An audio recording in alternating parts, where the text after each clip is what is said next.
మండలిలో ఎమ్మెల్సీ బొత్స సత్యనారాయణ మాట్లాడుతున్నారు. ఇప్పుడు లైవ్ చూద్దాం. ఎక్కువ సమయం కూడా కావాలని చెప్పాం మినిస్టర్ గారికి. అదే రిప్లైలో కొంచెం సమయం తీసుకొని చెప్పాం.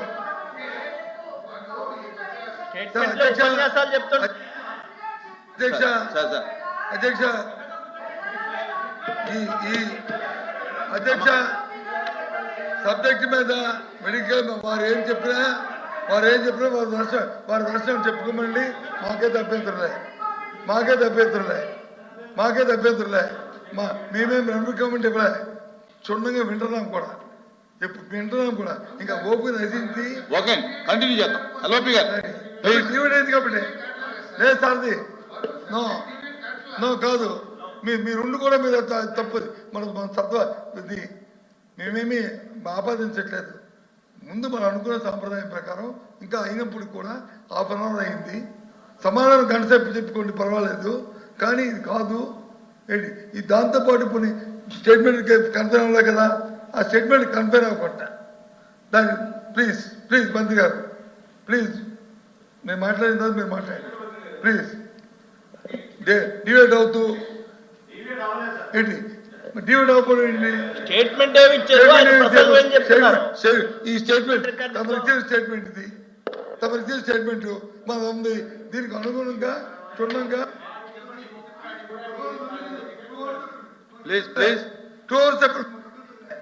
మంత్రి గారు ఇష్టం టైం తీసుకోండి, మాకు అభ్యంతరం లేదు. కానీ సభ్యులు ఏం చెప్తారో ఈ సభ్యులు ఏం చెప్తారో విని దానికి సమాధానం చెప్పాలి కదా. నేను కాదండి అధ్యక్ష, నాకు కాదు, అది కాదు.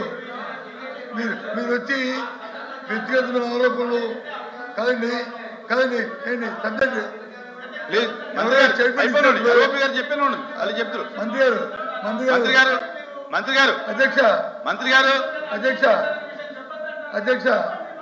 అధ్యక్ష విషయం మాట్లాడే పర్వాలేదు.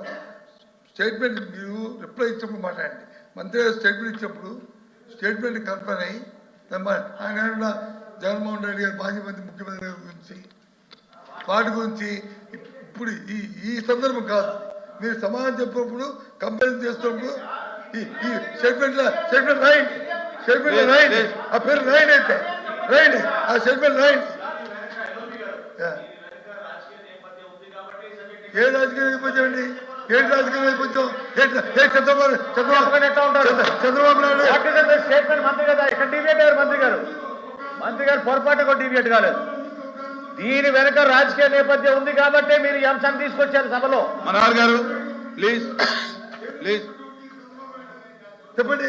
ఆయన 3 సార్లు ముఖ్యమంత్రి చేసినప్పుడు ఏదో ఈ జ్ఞాపకం వచ్చిందా ఈ కలవసాలు పెట్టాలని? అవన్నీ కూడా మనం మాట్లాడతాం. కానీ మేము చెప్పాలా? అది కాదు కదా, అది తప్పు కదా. అది సందర్భం బట్టి మేము మా సభ్యులు మాట్లాడతారు, మేము మాట్లాడుతున్నాం.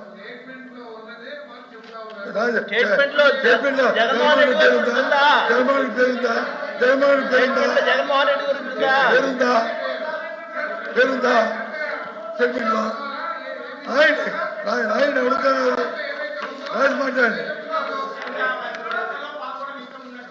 అదే మాకెందుకు ఇష్టం లేదు. మేము ఒత్తిడి చేయడం వల్ల వచ్చింది అధ్యక్ష. మా ఒత్తిడి వల్ల ఇది వచ్చింది. ఈ సబ్జెక్ట్ మా ఒత్తిడి వల్లే ఈ చర్చ జరుగుతుంది. దయచేసి మీరు కంప్లైంట్ చేయండి.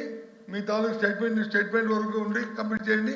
తర్వాత మా సభ్యులు మాడతారు, తర్వాత ఆ సభ్యులు మాడతారు. అలా అయిన తర్వాత అప్పుడు సమాధానం మీ ఇష్టం ఏం చెప్పుకున్నా అభ్యంతరం. ఏం రాజకీయ ఉపయోగించే మాకు అభ్యంతరం. కానీ ఈ స్టేట్మెంట్లో రాజకీయ ఉపయోగం చెప్పడానికి మేము పనులు చేస్తాం. మీకు ఇంకోసారి ఇది జరగకూడదు అనేది మీ ద్వారా రిక్వెస్ట్ చేస్తాం. విషయం చెప్పడం జరిగింది అధ్యక్ష. పీపీపీ మోడ్ వల్ల 420 సీట్లు కాస్త 625 సీట్లు అవుతాయి. పీపీపీ మోడ్లో వెళ్ళడం వల్ల విద్యార్థులకి అదనంగా 200 సీట్లు ఇంటేక్ ఉంటే పెద్దల మంత్రి గారు, మన చీఫ్ విప్ గారు, సభ్యులు మమ్మల్ని పిలిచారు. అక్కడ ఒక సిస్టర్ని అడాప్ట్ చేశారు హౌస్లో. దీన్ని చర్చ ఏమివ్వాలి, ఏ విధంగా ఇవ్వాలి. మంత్రి గారు ఏం చెప్పినా ఏం మాట్లాడినా మాకు అభ్యంతరం లే. కానీ ఆయన స్టేట్మెంట్ ఇచ్చి మళ్ళీ ఆయన రిప్లై ఇచ్చుకున్నప్పుడు ఏం చెప్పినా పర్వాలేదు.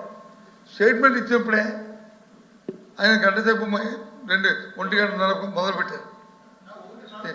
1:30కే నేను అది చెప్తాను సార్, 1:30 చెప్తాను, 1:30 చెప్పాను. నేనేం తప్పు చెప్పండి, నేను చూసాను టైము. ఎందుకంటే స్పెసిఫిక్గా చీఫ్ విప్ గారు వచ్చి ఇంతే మాట్లాడాలని చెప్తే కాదమ్మా ప్రభుత్వంలో మంత్రికి ఉంటుంది, ఆయన మాట్లాడమని తప్పు కాదు అని ఈ మంత్రి గారు కూడా చెప్పారు, పానసారి గారు కూడా. అది ఆఖరిలో ఆయన గంట సేపు చెప్పుకునే మాకు అభ్యంతరం లేదు.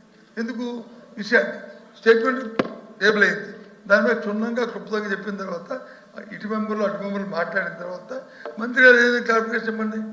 గంట సేపు 2 గంటలు 3 గంటలు ఇప్పుడు కూర్చుంటాం చెప్పుకోండి, అంతేగాని పెద్దల మంత్రి గారు, మన చీఫ్ విప్ గారు, సభ్యులు మమ్మల్ని పిలిచారు. అక్కడ ఒక సిస్టర్ని అడాప్ట్ చేశారు హౌస్లో. దీన్ని చర్చ ఏమి ఇవ్వాలి, ఏ విధంగా ఇవ్వాలి.